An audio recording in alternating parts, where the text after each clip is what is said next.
sore ya kepada semuanya ya.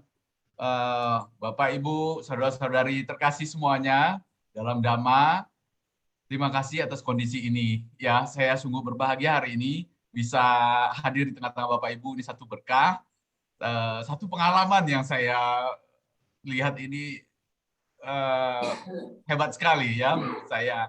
Ya memang ada beberapa teman juga ada grup-grup di mancanegara, grup Buddhis ya, ternyata kita Buddhis ini benar-benar sangat sangat antusias dalam hal mempelajari Buddha Dhamma ya. Bahkan kita bisa berkumpul ya dengan teknologi yang demikian. Saat ini ada berkah ya bagi kita semuanya bisa bersama-sama diskusi Dhamma.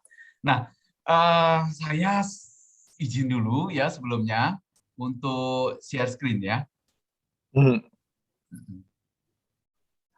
This will stop the screenshot screen. Do you want to continue this? Jadi sebentar. Semuanya melihat screen saya ada? Ya. Ya, ya, ya. Nah, ya, oke. Oke, itu tidak bermasalah ya. Sebentar. Iya. Oke. Nah, awal-awal saya kasih pilihan judul memang ya untuk perkenalan pertama. Saya nggak tahu teman-teman dari berbagai grup ini ingin topik apa yang kita bicarakan ya untuk sore ini. Sangat penting ya untuk awal-awal pertama ini kita bahas sampai ini karena Dhamma itu sangat luas ya. Jadi ternyata yang dipilih everyone dies but not everyone dares to die. Wah, itu berat punya sebenarnya ya. Padahal nggak ada takut gitu loh. Ibaratnya itu die itu mati itu. Wah, ini untuk awal pertemuan kita langsung bahas kematian ini luar biasa ya. Jadi ini bisa dibilang International Buddhist Indonesian yang ini nih grupnya berani semua. Nekat Ya. Romo, nekat. Iya, langsung pilih apa sih topik yang benar-benar menantang sekali. Nah. Ya, baik. Oke, saya akan memulai ya. Tapi sebelumnya mungkin saya akan berkenalan dulu ya. Ada pepatah juga mengatakan bahwa kalau tidak mengenal maka tak sayang. Baiklah. Nama saya Alimin sebenarnya diberikan orang tua ya. Saya sebenarnya Margali ya, cuman di rumah panggilnya Amin. Nah, tapi papa mungkin kasihnya Alimin aja dah. Nggak tahu gimana ya. Yang jelas saya seorang dokter ya, saya juga belajar lagi dalam mengenai kulit ya, tapi ini diploma ya tentang Confederation International Beauty Therapy and Cosmetology. Jadi saat itu saya mencoba untuk berminat sih memang untuk mempercantik ya pasien-pasien gimana ya. Tapi ternyata sambil jalan saya jadi malah mengarah ke gizi ya, ilmu gizi ya, ilmu yang lebih ke arah herbal kan. Nah, saya juga ini UP ini adalah Upasaka Pandita ya. Upasaka Pandita ini Upasaka berarti mengambil sila 5 ya. 5 sila saya harus patuhi ya dari Pancasila Buddhis ya. Ini Pandita. Nah, saya lahir di Medan ya tanggal 2 Januari 1976 ya, sekitar sekarang sudah 45 tahunan. Nah, kegiatan saya apa ya? Sebagai Dharma Duta ya. Dharma Duta itu ya ceramah ya. Dan Pandita Loka Palasaraya itu pandita yang memimpin upacara atau membuat surat kawin umat Buddha, ya surat nikah atau surat kawin umat Buddha dan juga memimpin upacara. Nah, ini baru tadi saya lakukan ya, ada 2. Ya ternyata sekarang karena pandemi baru selesai itu semuanya jadi musim kawin semuanya. Memang bulan-bulan bagus juga sih. Ya, jadi luar biasa. Saat itu tidak ada yang boleh buat acara pernikahan dulu, semua di cancel semua ya. Tapi sekarang jadi membludak ya, hari ini ada 3 ya. Tapi karena memang saya pas janji duluan dengan Ibu Heni jam 3, maka saya jam 3 saya kasihkan kepada Romo yang lainnya untuk memimpin ya. Ya, jadi terima kasih ya atas kondisi ini. Saya juga dokter umum ya di beberapa klinik Jakarta, konsultasi gizi. Nah, sekarang untuk supplement food ya. Lalu pengalaman saya di ketua sebagai saat ini masih ketua pengurus daerah Majelis Budayana Indonesia Provinsi DKI Jakarta. Masih periode masih belum selesai ya. Nah, nanti sudah mau berakhir tahun depan. Nah, ini majelis ini adalah memang tugasnya memang untuk mewakili ya suara-suara dari umat Buddha ya DKI Jakarta terutama, karena saya ketua, berarti di wihara-wihara semua Cetia dan Jakarta itu kalau bernaung dengan majelis, maka kami yang akan menyampaikan suara-suaranya ya, keluhan-keluhan kepada pemerintah ya, Departemen Agama, Kementerian Republik Indonesia. Jadi di sana kita ada Kementerian Agama, ya, Pembimas Agama Buddha, ya, pembimbing masyarakat agama Buddha.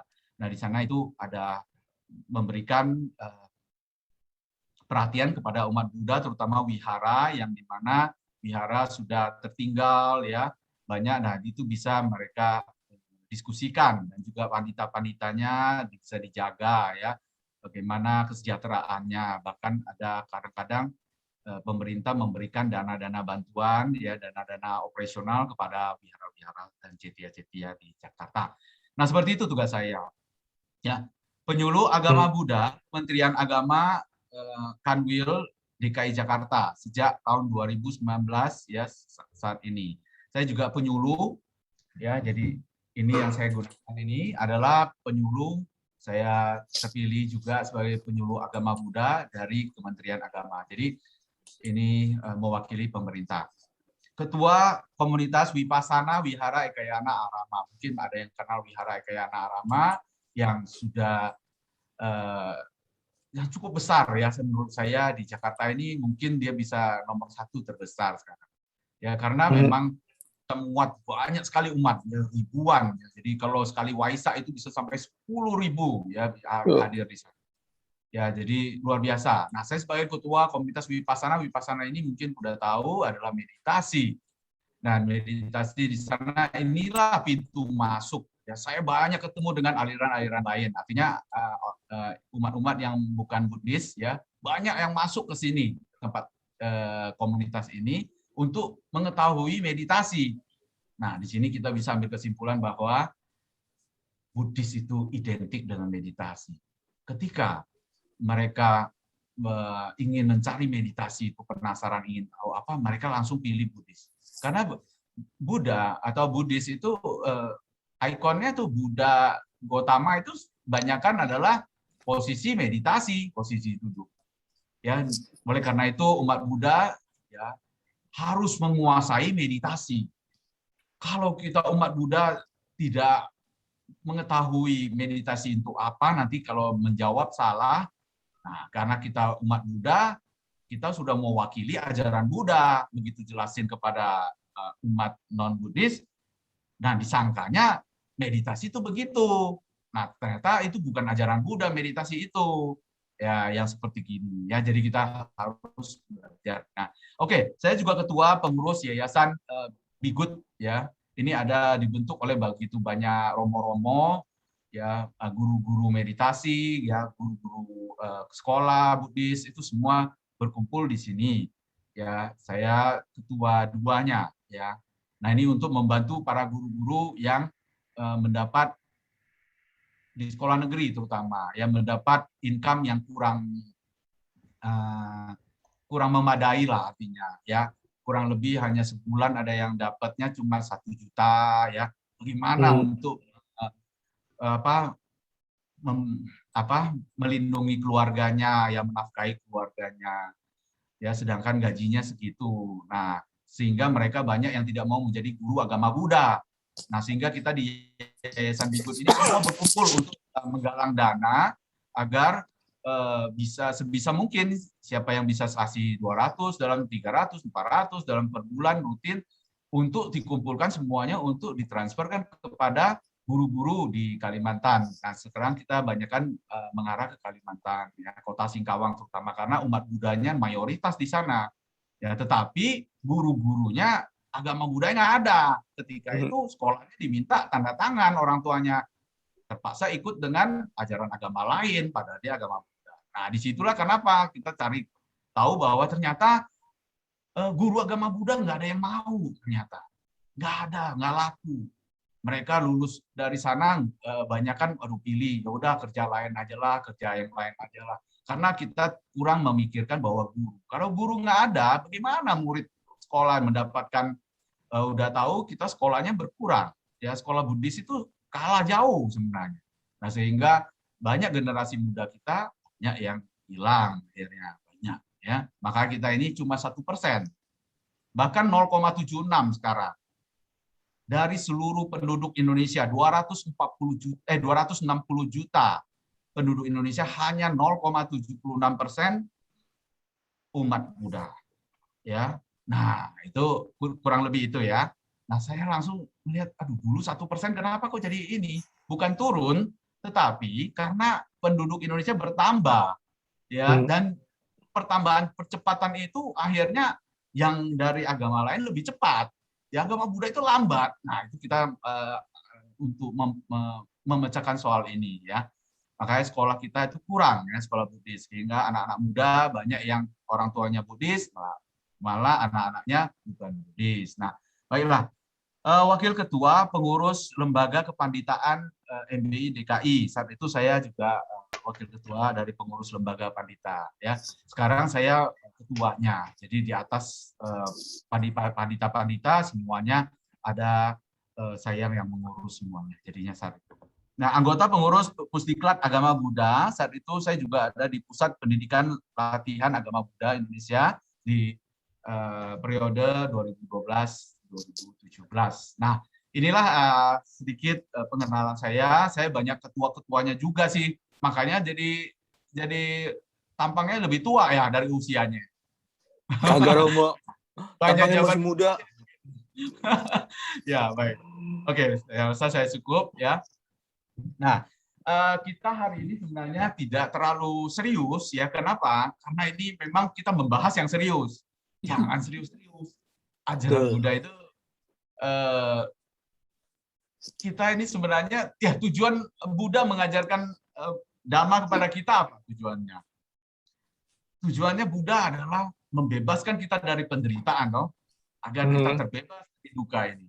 Nah, oleh karena itu, kalau kita belajar Dhamma, makin lama, makin menderita, makin stres, ada yang salah, Bapak Ibu. Ada yang salah. Jadi apakah gurunya yang salah atau kitanya yang salah dalam menangkap dan waktu kita belajar? Karena ajaran Buddha itu membahagiakan harusnya. Membebaskan kita dari penderitaan artinya membahagiakan. Sehingga begitu kita baca dengan pengertian, kita akan bahagia. Langsung sepertinya tercerahkan sepertinya. Ya. Nah, kalau kita merasa lebih menderita, makin lama makin stres, terus kita punya kehidupan juga makin lama makin gampang marah, nah makin gampang makin tidak bisa tolerir, maka kita udah ada yang salah dalam kita belajar agama Buddha. Oke, ya. Jadi hari ini kita bahas yang tentang kematian, ini sangat menantang sekali dan kita santai-santai saja ya, tidak perlu serius-serius. Santai, nanya apa saja, bebas ya. Oke. Nah, pandangan umum terkait kematian itu mengerikan. Ya, banyak yang mengatakan, aduh, jangan deh ngomong tentang kematian, itu tabu. Nah, tabu, ngerti nggak? Maksudnya itu sangat dihindari. Ya, artinya ini nggak pantas lah untuk dibicarakan. Ya, kayaknya sangat ini nggak pantas gitu loh. Nah, justru di ajaran agama Buddha itu kematian itu harus dibahas detail, bahkan kita harus mengerti. Bahkan prosesnya. Kenapa? Karena kematian itu adalah pasti. Pasti.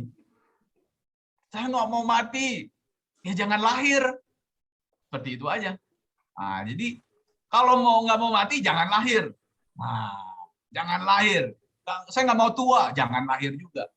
Kalau lahir pasti tua. Yang nggak mau sakit, ya nanti juga sakit. Nggak bisa. Nah, itu tua, sakit, dan mati. Itu 3 peristiwa, salah satu dari 3 peristiwa dari 4 peristiwa yang dilihat Sang Buddha, Pangeran Siddhartha, ya saat ketika sebagai pangeran.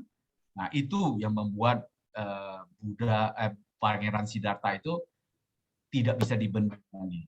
Mau dikasih istana, mau dikasih iming-iming apapun oleh ayahnya Raja Suddhodana, juga tidak akan tergoyahkan lagi. Itu adalah password bagi dia untuk dari kehidupan lampau dia kumpulkan parami, ya akan langsung terbuka, ya langsung dia teringat semuanya dari kehidupan yang tak terhitung itu untuk segera terbebas dari penderitaan ini.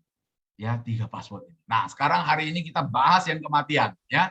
Penderitaan yang pandangan umum mengenai kematian ini menderita. Loh, ini sebenarnya kita kalau misalnya bicara dengan lebih ke hakikinya, artinya kita merenungkan lebih dalamnya, yang namanya mati itu hal biasa loh sebenarnya. Bukan duka loh. Ya. Ya, dikategorikan duka karena kita kenapa? Karena kita menolak mati. Kalau kita menerima mati, kita tidak akan menderita. Ya, buktinya Buddha dia bisa santai-santai saja, malah 3 bulan sebelum parinibbana dia bisa mengatakan dulu kepada murid-muridnya. Ya, begitu juga banyak yang Mulia Sariputra, ya, murid-murid beliau semuanya yang arahat semuanya tahu ya ketika tiba saatnya. Bahkan Yasodhara yang sekarang namanya apa saya lupa. Yasodhara itu kan putri Yasodhara kan istrinya Pangeran Siddhartha. Nah, saat itu kan dia sudah jadi bikuni dong. Bikuni kan ada namanya. Saya lupa nama bikuninya. Ya, arahat. Dia juga ketika dia sudah tahu usianya, dia udah tahu bahwa sudah saatnya dia mati artinya, maka dia bertemu dengan gurunya yaitu Buddha Gotama. Nah, dulunya ya sebelum jadi Buddha itu adalah suaminya. Nah, itu sedih loh. Ya, itu kisah itu bisa saya lihat tuh kayaknya sedih juga ya. Jadi ada satu pesan atau izin untuk meninggal ya. Nah, jadi satu bukan penderitaan loh bagi makhluk suci. Karena mereka bisa menerima. Nah, sedangkan kita tidak bisa menerima, inilah duka. Ya, kita menolaknya masalahnya. Yang menolaknya. Karena ini adalah fenomena kehidupan kita. Memang akan ada punya kematian ini. Timbul apa? Maksudnya ada timbul berlangsung padam. Pasti ada padamnya. Ada lahir, terus akan berlanjut, lalu akan mati, akan padam. Jadi lahir, tua, sakit, dan mati. Tua, sakit, dan mati itu sudah normal artinya. Nah, kenapa kita pada ketakutan? Nah, ini kita cari jawabannya hari ini. Kenapa kita menolaknya?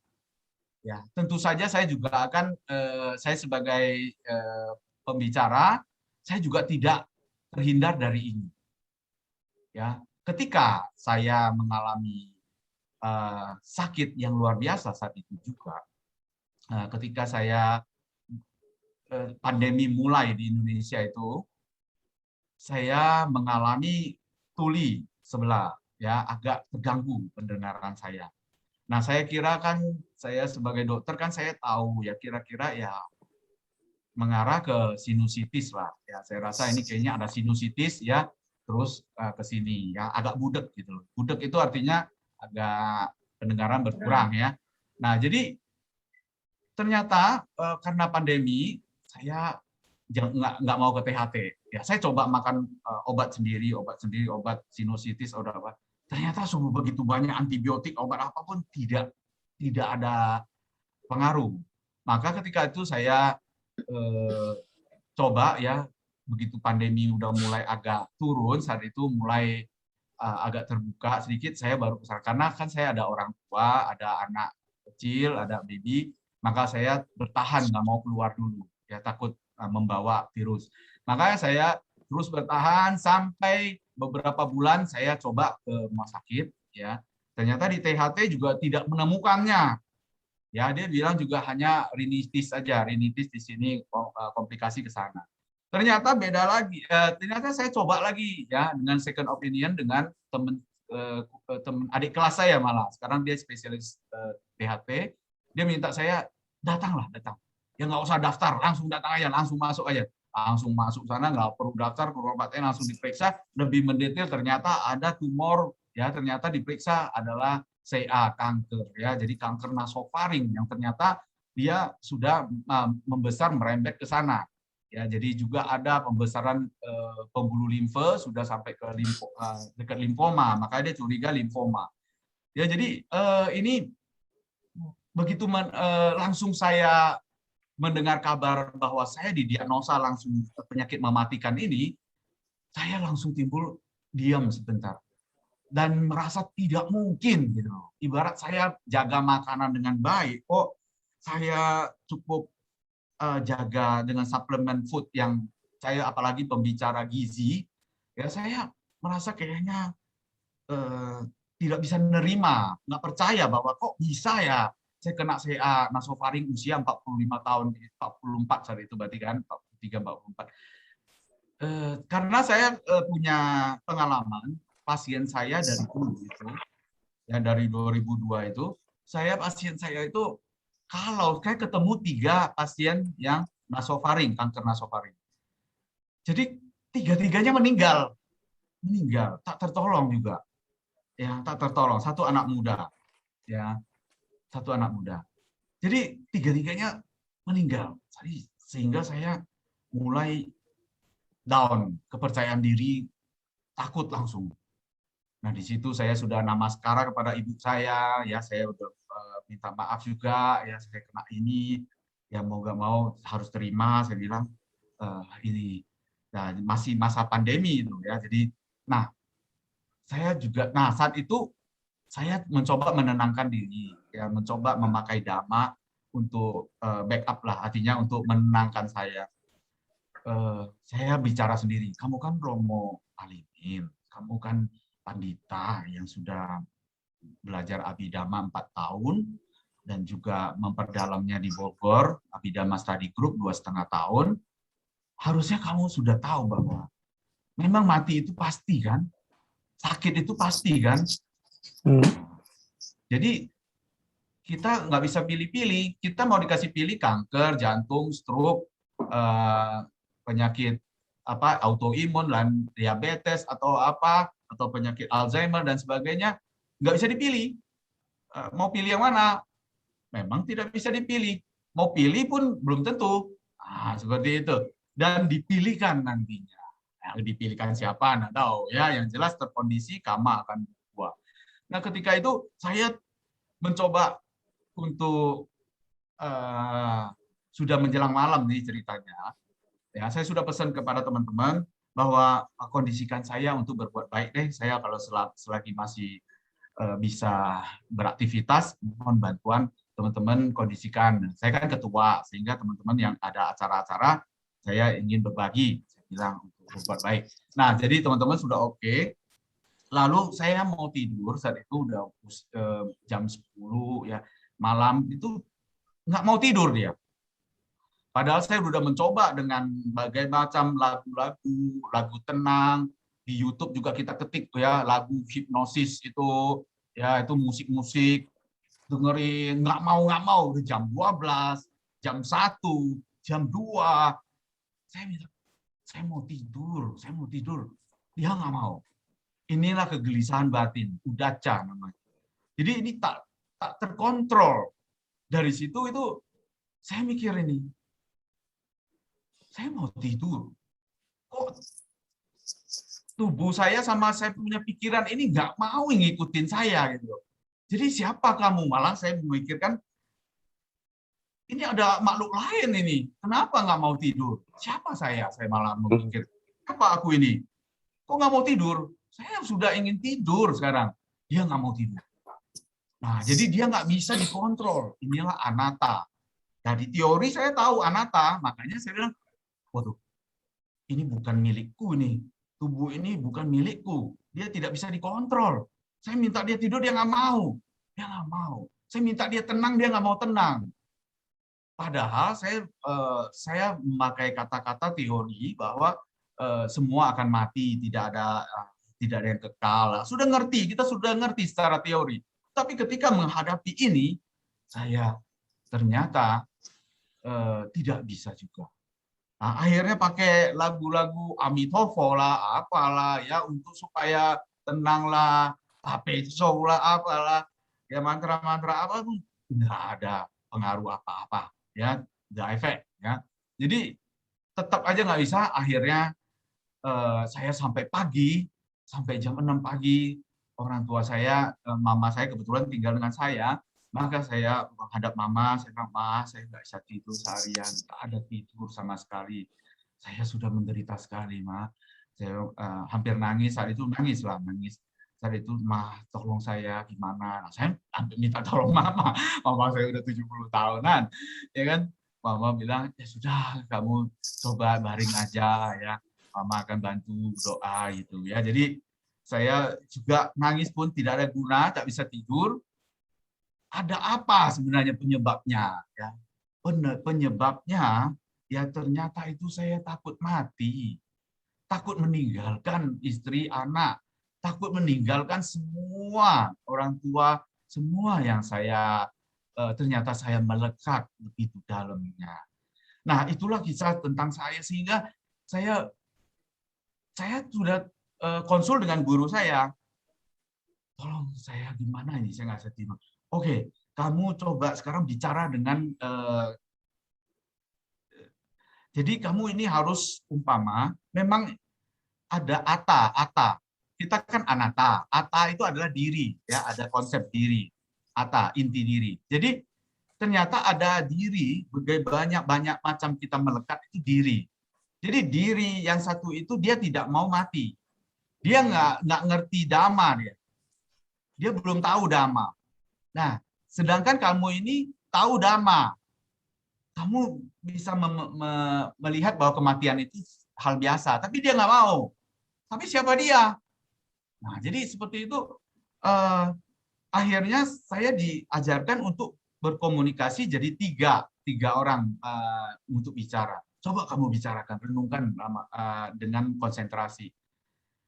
Satu alimin, satu yang lain, satu inti diri satu. Nah, jadi ada penengahnya, ada orang penengah antara inti diri itu sama alimin sama satu penengah. Nah, kamu jadi penengah saat itu. Nah, jadi bicara bahwa kasih nama aja, kasih nama apa?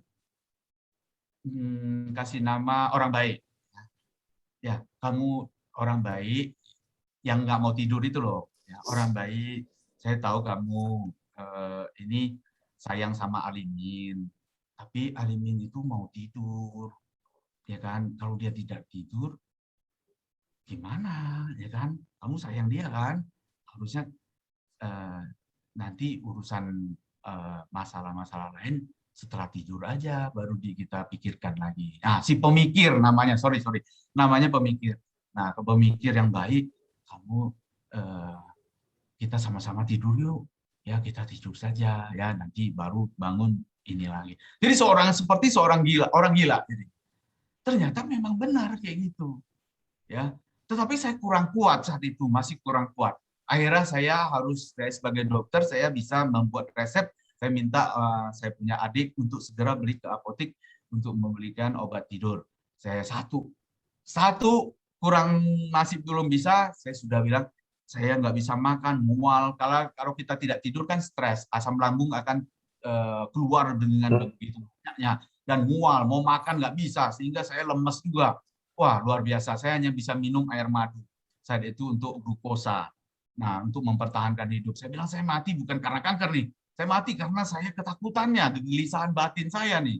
Sehingga saya udah menyadari itu, sehingga saya harus ditolong dulu saat itu karena sudah tidur sampai ya tidak tidur sampai jam 6 pagi, itu sampai jam 12 pagi, jam 12 siang itu baru beli obat. Wah, udah parah, saya bilang. Akhirnya saya minum obat sampai 2 baru bisa tertidur. Sampai malam jam 12 ya. Jadi tidur sekitar hampir 12 jaman lebih. Ya. Lebih loh, berarti sampai malam, berarti sudah sampai 20 jam lebih. Jadi tidur begitu panjang. Nah, begitu bangun tidur, mulai saya praktek lagi ya untuk berbicara kata itu. Ternyata jitu, ya jitu, ya dia tidak akan muncul lagi. Ya, dia mulai bisa dibahas dan dimengerti. Terus guru saya bilang, kamu jangan membahas dhamma dulu, jangan baca buku-buku dhamma dulu, ya santai-santai saja, enjoy life. Ya, enjoy saja, dengerin lagu yang biasa-biasa aja, lagu-lagu santai, ya lagu-lagu ini. Nggak apa-apa, jangan kamu terpaku harus buru-buru belajar dhamma. Karena saya ketakutannya saya belum mencapai tingkat kesucian. Nah, begitu saya mati, kalau tidak mencapai kesucian, kan saya bisa terkondisi lahir di alam menderita, alam neraka, alam binatang, alam hantu, dan alam asura. Jadi bahaya ya, karena saya mengerti dhamma, belajar secara teoritis, ternyata kalau kita menolak neraka, kalau pikiran terakhir kita sangat tidak rela melekat, maka kita jadi hantu langsung atau asura.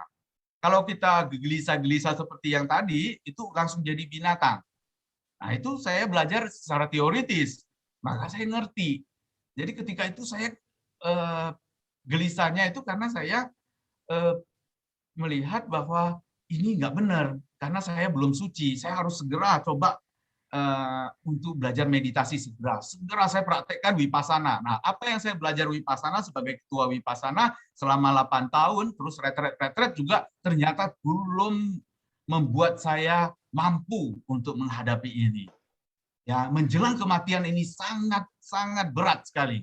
Ya, tidak gampang untuk dibicarakan, tidak gampang untuk dipraktekkan ketika kita hadapi itu. Makanya saya sharingkan ini ya, maka itu sebagai satu masukan ya bahwa kita ini harus latihan meditasi Vipassana sampai jadi mahir. Ya, jadi ini satu awal yang langsung cerita saya ya. Baik, kita lanjutkan lagi ya. Dan ternyata saya dengan kondisi tenang, saya makan makanan bergizi, kurang yang ini, terus saya berobat, saya pergi untuk diradiasi dan juga kemoterapi, radiasi sekitar 33 kali, ya kemoterapi juga rutin, dan juga memang sangat menderita ya. Di sini Sariawan menderita sekali ya saat itu. Ya mau makan nggak bisa, ya mau tidur susah ya. Jadi saat itu juga menderita, tetapi saya sudah lewatkan ya masa-masa itu, dan ternyata Tama baik mendukung ya, sehingga saya masih oke ya, tumornya hilang dan tetap sekarang harus waspada. Seperti itu ya. Jadi kisah saya ceritakan dulu. Jadi saya mohon izin karena dari cerita ini ada kaitannya. Saya sedikit-sedikit masih kering. Kalau bicara sekitar 5-10 menit pasti kering. Saya izin untuk minum ya, untuk supaya kalau bicara itu kalau nggak kering saya bisa batuk. Baik, kita lanjutkan ya. Fakta kematian adalah pasti loh. Oke, kita udah bahas ya, gampang kan slide-slide-nya. Mengapa bisa mati ya? Segala yang berkondisi tidak kekal. Ya. Timbul, berlangsung, lenyap ya, karena lahir ya. Ini hukum universal. Bukan ciptaan siapa, nggak ada ciptaan makhluk adik kuasa siapa, nggak ada. Ya.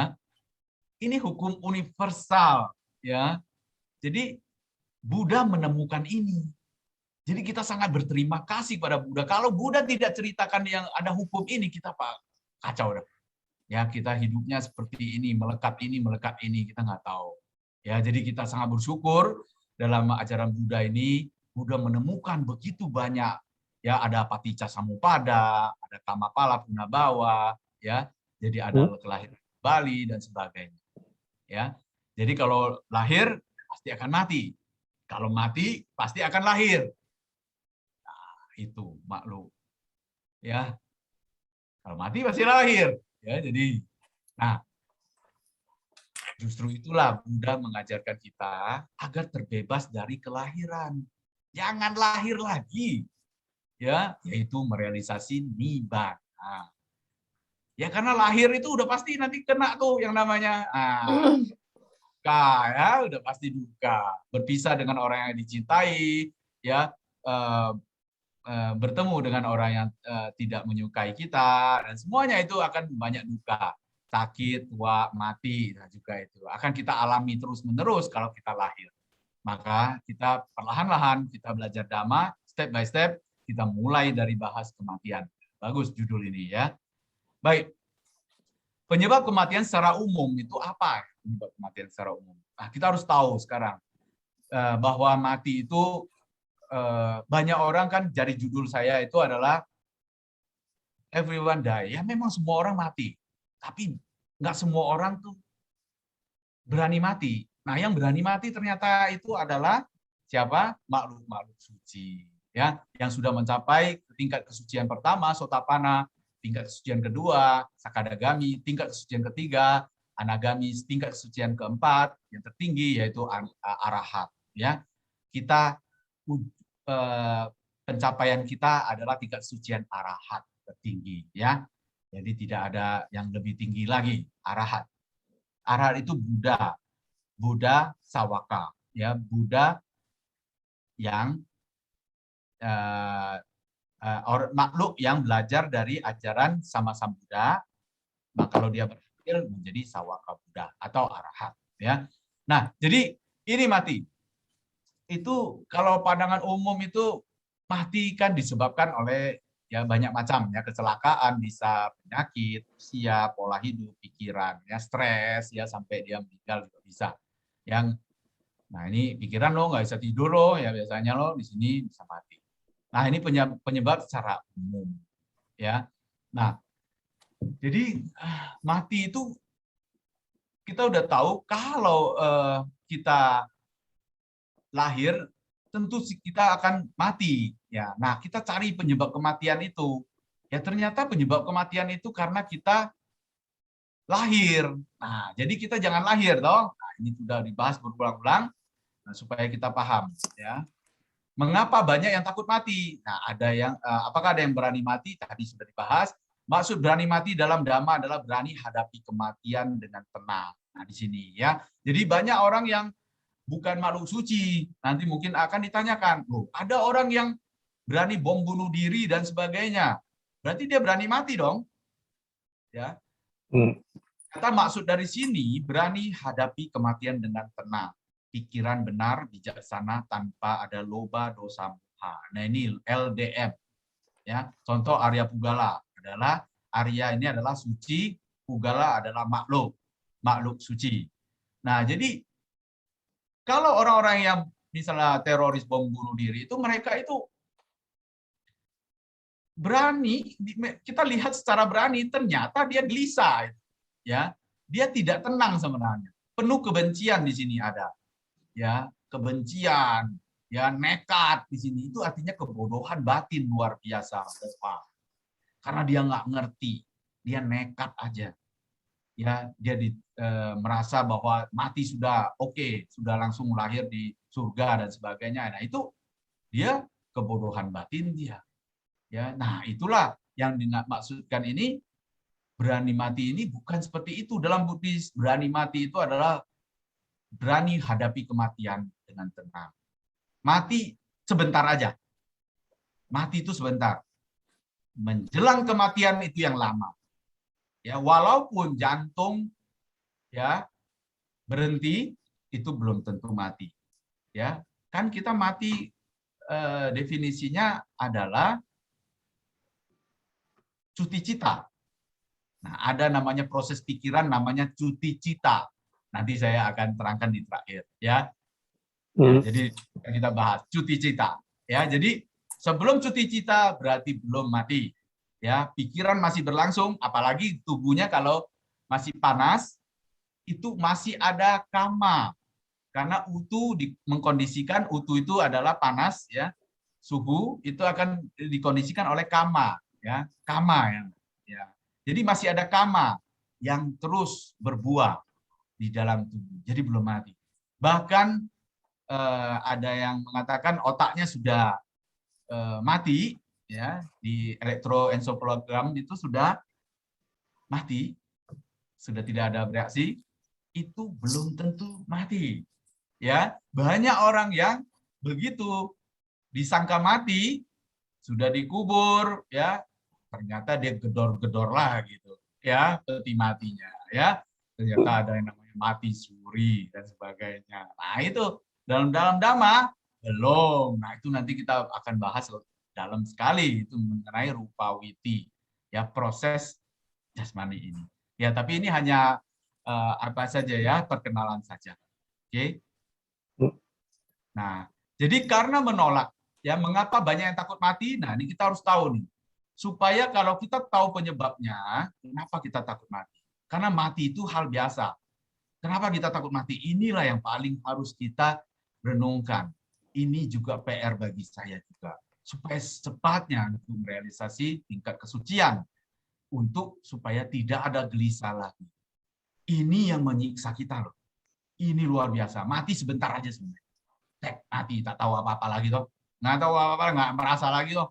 Mau dipotong kayak, mau dibuang nggak, mau dibakar kayak, nggak ada gunanya lagi sebenarnya.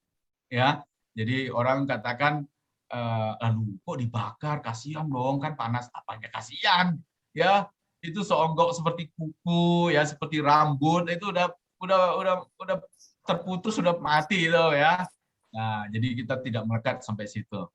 Nah, karena menolak, pertama, kita menolak, masalahnya menolak yang namanya kematian ini, berarti menolak hukum alam, hukum universal.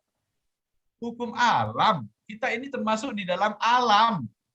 Kita terkondisi ini, ya. Kita kan makhluk berkondisi.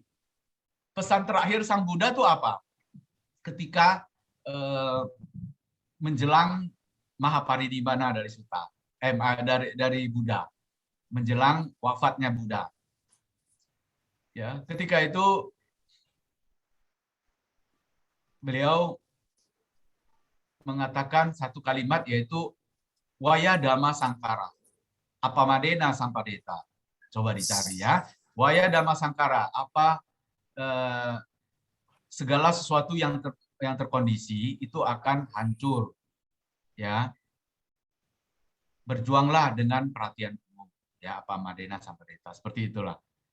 Jadi kita termasuk di dalam makhluk yang berkondisi. Kita ini sebenarnya ada karena ada kondisi. Karena ada suhu kondisi. Kalau nggak ada suhu yang tepat, misalnya tiba-tiba di Eropa itu suhunya 0-100 derajat atau 200 derajat, minus 100 derajat misalnya, mati semua.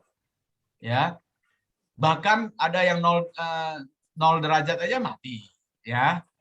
Kalau tiba-tiba di bagian timur tengah itu atau di sini derajatnya jadi 40-50 derajat Celcius, mati juga, ya. 40-an derajat aja itu aspalnya jadi lumer, dari mencair sedikit.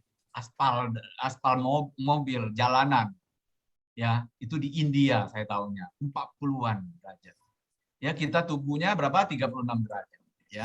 Nah, itu kondisi-kondisi. Maka kita kondisi dengan suhu ruangan 28 derajat Celcius, kita nyaman, kita bisa hidup. Terlalu dingin, kita mati, kita nggak ada. Nggak ada makhluk hidup. Terlalu dingin. Terlalu panas, tidak ada makhluk hidup juga nantinya. Manusia itu nggak ada. Jadi kita ada karena itu. Kita ada juga karena ada asupan protein, ada karbohidrat, ada macam-macam, lemak dan sebagainya. Itu makanan. Ada mineral, ada vitamin dan sebagainya. Kalau tidak ada itu juga kita tidak akan ada. Tidak eksis jadinya. Kita dikondisikan apalagi? Banyak sekali yang kita dikondisikan, ya. Udara dan itu dikondisikan semuanya. Ya, ada udara, ada oksigen baru bisa. Kalau tidak ada oksigen lagi, mati. Ya, jadi ini yang di alam semesta ini, bumi ini kekal nggak? Tidak kekal. ya. Dia tidak kekal juga di bumi ini, termasuk di dalamnya. Dan termasuk isi-isinya tidak kekal. Kita termasuk di dalamnya tidak kekal juga. Maka kita makhluk yang berkondisi. Ada kondisi baru kita eksis. Ya, saya kasih contoh biar nggak pusing. Bikin roti dah. Nah, kita ini siapa sebenarnya? Ya, coba. Roti itu apa sih di dalamnya sebelum bikin roti itu? Tepung. Apakah tepung roti? Bukan. Ya. Gula itu roti? Bukan. Ya. Mentega, margarin, mentega, roti? Bukan. Itu apa? Pernah yang bikin kue siapa yang bisa apa sih? Bahan kimia yang bisa membuat roti jadi jadi membesar itu? Ragi. Itu apa sih ragi ya? Bukan Iya, ragi itu. bukan wipan ya. Ya, seperti itu. Ragi. Soda. Ya, soda. Itu apakah roti? Bukan, ya. Terus apa lagi? Air bukan, telur bukan, keju bukan. Jadi bukan roti. Ketika kondisi-kondisi itu diaduk-aduk jadi satu, lalu dicampur, ya, kemudian ya, apakah roti dengan diaduk-aduk dan itu bukan, belum roti, adonan namanya. Nah, adonan dari bahan-bahan itu kemudian masukin ke apa? Oven. Nah, maka dengan kondisi suhu, kalau terlalu panas nggak jadi roti juga. Terlalu kurang panas, dingin, nggak jadi roti juga. Karena dia kondisinya pas, maka eksislah yang namanya roti. Demikian juga dengan manusia. Kalau kondisi-kondisi mendukung, baru adalah kita. Baru adalah Dr. Alimin atau Romo Alimin. Kalau nggak ada. Ya, jadi ini kita makhluk berkondisi. Ngeri kan? Tiba-tiba tidak terkondisi lagi, ya sudah nggak ada. Seperti itu. Nah, inilah mati. Dan karena masih ada terkondisi kama, maka lahir lagi. Kama adalah kondisi, kama pacaya. Nanti kita akan belajar kalau suatu saat pacaya 24 di Patana. Nah, kitab suci Patana. Pacaya 24, ada 24 kondisi. Wah, itu seru sekali. Ya, jadi saya kasih penasaran dulu ya supaya teman tahu bahwa ini anatta. Ya, yang saya jelaskan adalah anatta yang dari tadi. Ya, anatta itu uncontrollable. Ya, tidak bisa diatur, tidak bisa dimiliki, bukan aku, bukan milikku, bukan diriku. Nah, ini konsep agama ini agama Buddha. Ini hukum alam ya. Nggak bisa ya. Jadi makanya umat Buddha selalu mengatakan semoga. Karena nggak ada yang pasti. Ya, kita nanti pulang atau kemana-mana tiba-tiba tidak terkondisi lagi, mati loh. Bisa loh. Kita terkondisi karena ada kita masih bisa bernapas karena masih ada elektrolit ya yang membantu ya untuk memompa jantung. Nah, kalau elektrolit kalium kurang, kalsium kurang, wah bisa drop, mati bisa. Ya, jadi semua masih ada yang bisa membantu kita terkondisi. Ya, ternyata ada kama yang terus berbuah menjadi sel-sel tubuh kita. Nah, jadi anatta ini bukan aku. Nah, ini bukan aku. Kita bingung kan nanti. Bukan milikku, karena tidak bisa dikuasai. Minta dia tidur, nggak mau tidur. Minta dia jangan tua, nggak bisa. Dia nggak mau ikuti. Kita tidak kuasa untuk mengatur kita punya tubuh. Jadi ini bukan milikku loh. Kalau milikku, saya berkuasa untuk mengaturnya. Jangan tua dong, jangan sakit dong. Nggak bisa. Dia uncontrollable. Apakah itu kamu punya tubuh ini, batin dan jasmani ini? Bukan. Ya, jadi kalau ini direnungkan, dengan meditasi akan menembus ini lebih mantap ya. Bukan diriku juga ya, bukan. Ya, diriku tuh siapa yang mana? Alimin yang dulu yang mana? Ya, dulu usia 5 tahun, 10 tahun, 20 tahun, 30 tahun, 40 tahun sampai sekarang itu berubah terus. Kita setiap hari berubah. Tidak ada yang tetap. Sel mati, timbul, padam, lahir, padam. Sehingga kita terus-menerus itu berubah terus. Hari ini kita belum belajar tentang materi kematian dalam Dhamma Anatta. Beda dengan yang sudah belajar. Hari ini Bapak Ibu sebelum belajar, Dengan yang sudah belajar, apakah orang yang sama? Beda, ya. Orang yang sama artinya orang yang dari tadi sama terus. Bapak Ibu sudah mempunyai pengetahuan, lain lagi batinnya.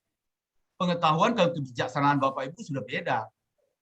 Jadi bukan lagi seperti Alimin lagi misalnya, aku udah belajar, ada hari ini masuk pengetahuan baru, itu udah orang baru. Ya, sebenarnya kita setiap detik adalah orang baru. Ya, jadi tidak ada diri ya. Pisang apa? Warna kuning atau hijau atau hitam? Di rumah saya ada warna sedikit hitam, sedikit coklat. Di rumahnya Ibu Eni warna hijau. Berdebatlah kita dengan konsep. Berdebat, ada yang bilang kuning. Hans bilang kuning. Punya saya pisang kuning, kuning, kuning. Ada yang hitam, ada yang coklat, ada yang bilang hijau. Makalah itu konsep-konsep itu akan membuat kita ribut sebenarnya. Tapi sebenarnya pengetahuan yang hakiki, yaitu pengetahuan universal, yaitu sebenarnya adalah anatta. Jadi Buddha mengajarkan itu. Sehingga umat Buddha tidak harus ribut dengan orang lain. Karena mereka tidak mengerti, ya biarkan saja sudah. Belum saatnya mereka mengerti. Semoga mereka mengerti. Ya, jadi demikian ya. Oke, ya ini cukup dalam ya, karena teman sedama ya, teman-teman yang memilih ya tentang kematian ya. Jadi ini adalah topik yang cukup berat ya sebenarnya. Tapi nggak apa-apa ya, kita mulai yang berat dulu, nanti yang lain lebih gampang lagi. Ya, karena belum memahami paham tilakana. Jadi teman sedama sudah tahu, ketika kita takut mati ini, gelisah, maka karena kita belum menembus ini. Untuk supaya menembus ini bagaimana? Supaya mengerti ini, apakah belajar teori saja? Tidak. Teori hanya mendukung kita supaya kita semangat untuk mempraktekkannya, yaitu meditasi. Itu ehipasiko. Ya, datanglah dan buktikan. Itu ajaran Buddha luar biasa. Ya, boleh kritik, boleh tanya sebanyak-banyaknya. Datang dan buktikan sendiri bahwa Anda akan memahami yang ini. Bukan aku, bukan milikku, bukan diriku. Tetapi dengan pengalaman sendiri. Bukan karena teoritis. Ya, paham ya? Kasih lagi deh. Ya, sudah. Saya harus lihat jam sebentar ya, supaya ada teman-teman ada kesempatan untuk bertanya. Karena saya ini kalau bicara Ya, Romo, kita dikasih kesempatan tanya. Gimana? Kita dikasih kesempatan bertanya, Romo. Baik, ya 15 menit saya akan selesaikan. Ya mungkin nanti akan 45 menit kita bisa bahas-bahas lebih seru lagi. Ya, jadi oke lah, saya tahu pengalaman tahu ya, pengetahuan beda ya. Misalnya deh, saya kasih contoh biar ini aja. Ketika ada orang tua yang menasehati anaknya mau megang itu lampu kan lucu tuh, anak bayi ya, anak bayi kan usia 3 tahun gitu, megang lampu tuh lucu ya. Bukan lampu, ya lilin yang ada apinya ya, fire, dia suka pegang, lucu. Dia nggak tahu yang namanya pengetahuan panas kan. Nah, secara teoritis pun belum tahu. Nah, bapaknya memberikan teori. Jangan ini panas sekali, jangan dipegang, panas, sakit, bahaya. Dia mendapatkan lama-lama pengetahuan tentang teori bahwa lilin itu panas, ya. Tetapi itu hanya teori, ya, teori. Dia masih penasaran. Apakah panas seperti papa bikin susu, ya, ketika susu itu panas seperti itu, atau panas yang matahari, seperti papa yang ngajak saya ke jalan-jalan, atau panas ketika saya demam. Nah, jadi seolah-olah dipikir, ada panas kayak gini, takut apa sih? Ya kan, seperti itu kan. Kurang awas, dia pegang itu lilin, dan dia baru mengetahui direct knowledge. Jadi dia begitu mengetahui bahwa panasnya seperti itu, nangis dia. Tetapi itu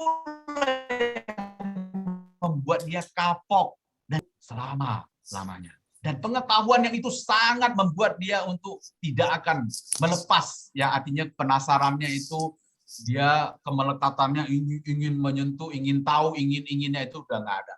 Hilang ingin-inginnya. Nah, saya balikkan kepada materi kita. Seperti itulah ketika kita praktek langsung, ehipasiko, kita meditasi vipassana, sampai kita menembus yang ini, pengetahuan ini. Bukan aku ternyata. Kita mengalami sendiri tubuh kita hilang, timbul, hilang, timbul. Kita mengalami sendiri, dia nggak bisa diatur-atur. Dia buka diri. Ya, nah seperti itu. Kalau kita tumbus ini, itu seperti anak yang menyentuh dengan pengalaman sendiri, menyentuh api. Jadi kita akan jadi kapok di sini, nggak mau lahir lagi. Saat itulah melepas. Dalam Mandarin itu fangxia, yang sebenarnya fangxia, melepaskan tanha itu, maka dia tidak akan lahir lagi. Oke? Seru kan ya? Oke, mengapa banyak yang takut mati? Ya udah pasti ya. Ada keluarga, karir, harta, ya, jabatan, tubuh, diri kita sangat menyayangi tubuh ini, ya.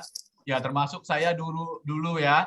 Wah, rambut kalau copot, aduh, rontok, ya saya banyak tonik loh. Saya banyak penelitian ingin coba supaya kulit ini gimana ini, jangan sampai rontok terus ini yang namanya rambut ini. Ya, menderita loh saya waktu itu. Ternyata saya waktu kena penyakit kanker kemarin itu, saya sudah fangsia saja, lepaslah apa sih rambut ini, ya kan, sudah saya cukur saja. Saya tak mau lagi, ya saya cuma mencoba untuk mengurangi beberapa kemelekatan-kemelekatan. Sehingga kita kalau ketemu biku atau bante, kita harusnya menghormat dan sangat hormat dan namaskara.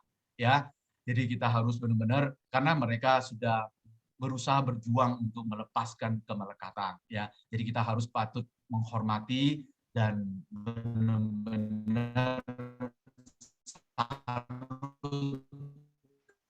kepada beliau. Mereka. Jadi ini yang kemelekatan kebelenggu ini. Maka kita meditasi vipassana akan menghancurkan yang namanya belenggu-belenggu ini. Ya, tingkat kesucian. Tingkat kesucian pertama 3 belenggu akan hancur. Ya, nanti itu materi yang lain. Oke, solusinya gimana? Ya, ini yang tadi. Ya.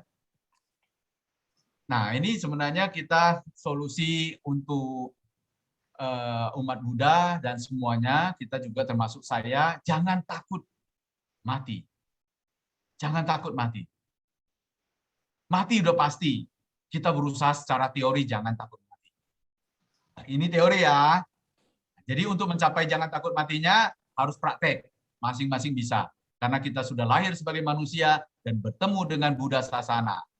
Kita sudah bertemu dengan ajaran Buddha yang masih murni, kita berpotensi untuk supaya mencapai tingkat kesucian. Ya, jadi kita harus berusaha supaya tidak takut mencapai tingkat kesucian.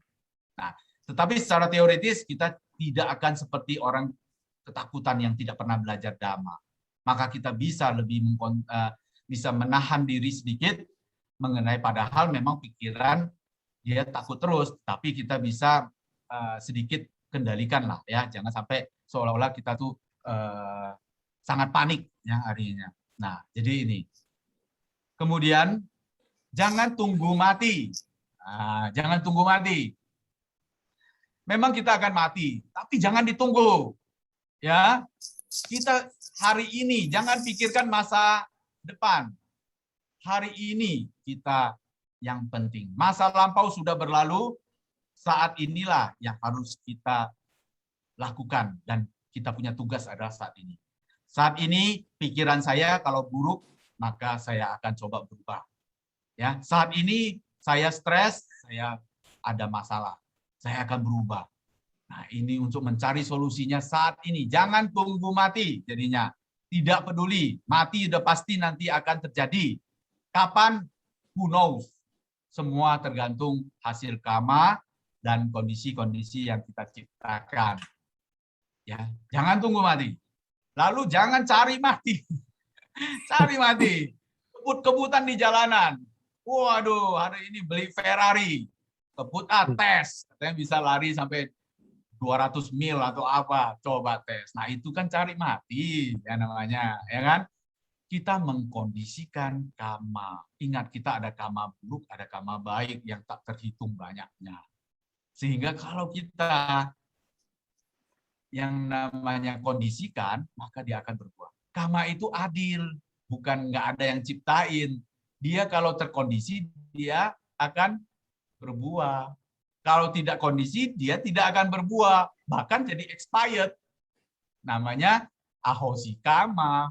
Kalau kita belajar karma, ya dia tidak akan berbuah karena nggak ada kondisi. Maka kita jangan kondisikan yang membuat karma berbuah. Misalnya kita memakai narkoba, ya merusak tubuh kita, bergadang tidak tidur, ya tidurnya jam udah malam masih tengah malam nggak mau tidur ya sampai jam 3 jam 4 pagi, hidup tidak beraturan, ya stres tiap hari. Nah, itu adalah kondisi-kondisi untuk mencari mati. Nah, ya, jadi kita hidup sebagai umat Buddha adalah mengerti semua fenomena yang bisa terjadi hukum alam ini. Maka kita akan lebih waspada.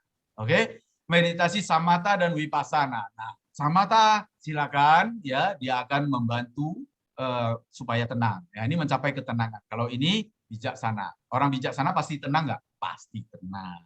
Ya. Oke, sila patuhi sila, karena pagar yang sudah dibuat ya jangan lompat pagar. Ya kita sudah dipagarin. Ya jangan membunuh, ya janganlah. Ya mencuri, ya jangan. Ya kan itu kita sudah dipagarin. Kalau kita melompat pagar ya sudah. Itu berarti sudah hasil karma buruk, ya. Jadi ini Buddha telah memberikan peraturan agar kita diselamatkan. Agar kita selamat, bukan diselamatkan, selamat agar kita ini bahagia kalau kita mengimplementasikan yang namanya sila ini. Ya kita jalankan. Belajar teori Dhamma. Nah, seperti hari ini luar biasa teman-teman dari berbagai negara bisa berkumpul, kita belajar teori Dhamma ini.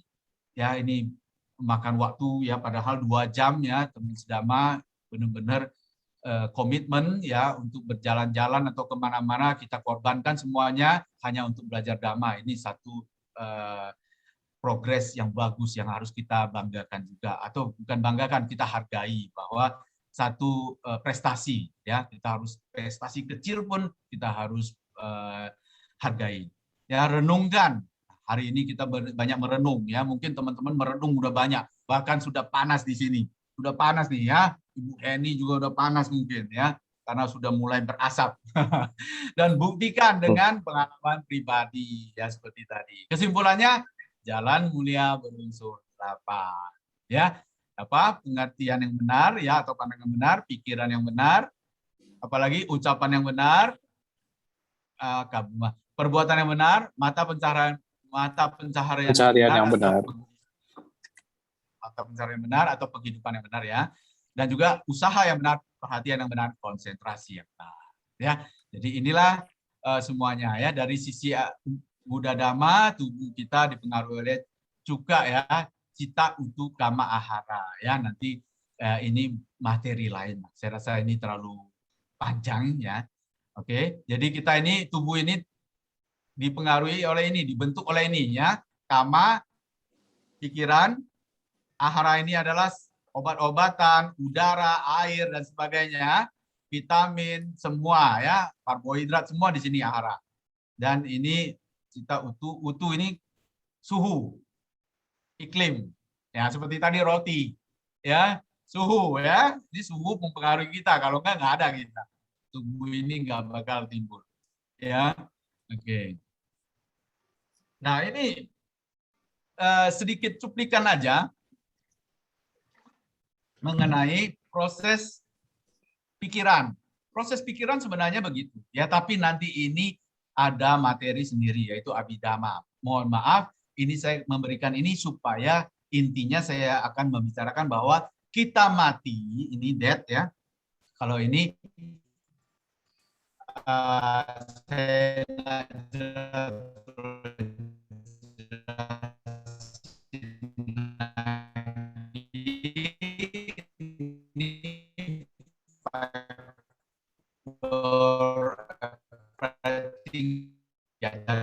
eye, mata, indera mata, ini pikiran sadar menerima, investigation ya, determination, ini mengambil keputusan, baru kita melakukan kama, keputusan, jawana. Nah, jadi pikiran terakhir kita, Buddha luar biasa, ya, dijelaskan sampai pikiran terakhir kita. Proses pikiran kita terakhir itu terus berlanjut ini, terus lebih cepat dari kecepatan cahaya loh ini ya, cepat sekali ya. Sampai di sini, that ya, cuti cita namanya. Ini ada pikiran kesadaran yang namanya shutdown. Tugasnya hanya shutdown saja, mati. Pikiran sudah mati di sini. Lebih cepat dari kecepatan cahaya, without ya, tanpa ada jeda waktu. Lebih cepat dari kecepatan cahaya.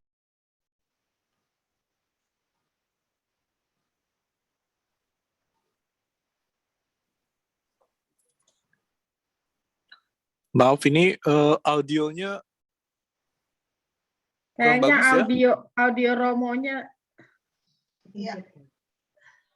Audio Romonya ada masalah. Terputus. ada Ya, masalah. tadi terputus ya. Mohon maaf ya. Saya Ya, juga terputus. oke. Saya nggak tahu. Ya, internet terputus. Boleh kita lanjutkan. Padahal sudah seru ya. Oke. Kita lanjutkan. Sebentar. Saya share screen dulu. Sudah mau selesai ya. Sabar. Mohon sabar. Ya. Ada iklan sedikit tadi. Boleh dari depan Oke, lagi Romo, baik. karena tadi Dari audionya ulang lagi memang- Romo, tolong. Ulang lagi ya. Baik. Iya. Ini proses pikiran ya dari five door ya, ini kognitif ya. Ini eye, mata, misalnya ini mata indera kan ada 6 ya. Ini menerima kesadaran, investigation, ini determination, baru kita ambil action. Nah, ini action ini adalah kama. Nah, jadi ada kama terakhir menjelang kehidupan nih, menjelang kita hidup nih. Menjelang kita mati, menjelang kita mati ya, death. Nah, inilah cuti cita. Ya, cuti cita mati ya. Jadi kesadaran yang tugasnya hanya mematikan kita. Shutdown. Begitu dia mati langsung reborn, lahir. Lebih cepat dari kecepatan cahaya. Jadi kita kalau misalnya mati di sini langsung lahir di Amerika itu lebih cepat dari kecepatan cahaya. Jadi nggak heran ya, orang lahir langsung di Amerika, lahir di Eropa, dan itu ini seperti ini. Jadi tidak ada menunggu jeda waktu, nggak ada. Akaliko, kalau kita baca parita, nanti akaliko, ehipasiko, ya, opanaiko. Nah itu akaliko ini. Ya, tidak ada jeda waktu. Jadi langsung patisan dicita di sini. Reborn, ya, cita melahirkan kita. Lahir, ya. Udah lahir sini, lanjut lagi bawangga di dalam kandungan itu belum ada organ. Ya, jadi masih ada tetes setitik debu kita ini setitik itu ya, masih ada dalam setitik itu sudah hidup sebenarnya ya, sudah lahir ya, sudah ada patisan dicita. Maka ini lanjut ya, bawangga itu adalah kesadaran penyambung kehidupan ya, dia tidak ada action ini ketika kita tidur pulas ini ya, nanti ya. Oke, terus nah nanti di sini kita manodwara ini adalah lewat dari pikiran ya, ini kan tadi dari panca indera. Ini dari pikiran indera ke-6. Indera yang ke-6 ini, manodwara. Ini jawana nanti ini bawangga dan ini mati lagi. Jadi kehidupan kita ini terus kayak gini nih. Terus lanjut ya. Ada mati, pasti ada lahir. Terus lahir terus nanti mati lagi, lahir lagi. Jadi seperti ini, lah mau lahir di mana? Ya, tergantung pikiran terakhir kita nih. Kalau kita kebencian yang di sini kebencian nih terakhir nih, begitu mati udah neraka, nggak ada ampun, nggak ada bilang bisa ini karena uncontrollable, cepat ini. Ada perbuatan baik kita, iya, tapi tersimpan tetap. Kalau terkondisi baru berbuah, kalau tidak terkondisi nggak berbuah, neraka dulu. Nah sehingga ini sangat bahaya ketika Buddha menyampaikan ajarannya, ya ini kita diajarkan supaya waspada, segeralah latihanlah, supaya kita sadar bahwa segeralah ya praktekkanlah ajaran Buddha, buktikan ya, tidak perlu terlalu banyak percaya dengan guru ini, ya buktikan kalau memang guru ini bagus ya sudah kita sudah track recordnya udah tahu, kita buktikan. Begitu kita makin belajar, kita akan merasakan kebahagiaan makin tinggi. Ya, kebahagiaan apa? Nanti ada 2 kebahagiaan. Ya, itu materi lain. Baiklah, seperti ini. Saya rasa saya kelahiran pasti ada kematian ya. Kematian tidak bisa dihindari. Saat ini kesempatan terbaik untuk jalankan ajaran Buddha untuk merealisasi nibbana. Kesempatan terbaik ya. Kenapa? Karena kita masih hidup. Jangan sampai kita tiba-tiba besok tidur, bangun, tidak bangun lagi. Bisa loh, kondisi loh. Ya, tetap ada kondisi. Kita kalau waktu tidur itu sangat berbahaya. Bahaya sekali. Karena kita tidak sadar tuh saat itu. Ya, hanya kesadaran bahwa enggak saja jalan. AC-nya terlalu dingin, ya sampai kita nggak tahu, ya tahu-tahu ini. Juga cairan-cairan tubuh, kita tidak minum air putih, takut kencing-kencing terus, atau kita takut ya takut kita tidurnya terganggu, maka kita minum air nggak mau, padahal aktif loh. Tapi cairan terus keluar loh dari pembuluh darah, malah ke itu kandung kemih, ya terus berkurang, tidak ada penambahan, maka tidak seimbang cairan tubuh. Itu kalau darahnya pasti kental. Kalau kental, ujung-ujungnya stroke, penyumbatan. Kalau sumbatnya di pembuluh darah otak, maka stroke. Nah, jadi bisa stroke, bisa mati. Ya, jadi menyeramkan sekali ya, makanya kesempatan jangan dilewatkan. Segera baca buku Dhamma, segera mencari. Latihan tidak latihan itu bisa secara alami. Nanti Bapak Ibu tidak akan tunda-tunda lagi. Ketika makin membaca Dhamma, makin mengerti Dhamma, sudah berbeda. Karena setiap saat kita adalah makhluk yang berbeda. Ya, tidak sama. Dulu sama sekarang apalagi. Semakin paham Dhamma, semakin memahami corak kehidupan, semakin tegar dan siap menghadapi kematian ini. Demikianlah apa yang bisa saya sharingkan. Mohon maaf jika terlalu cepat dan terlalu dalam. Semoga bisa membawa manfaat, ya apapun yang kita apa adanya saja. Baik, demikian saya ucapkan terima kasih atas perhatiannya. Namo Buddhaya.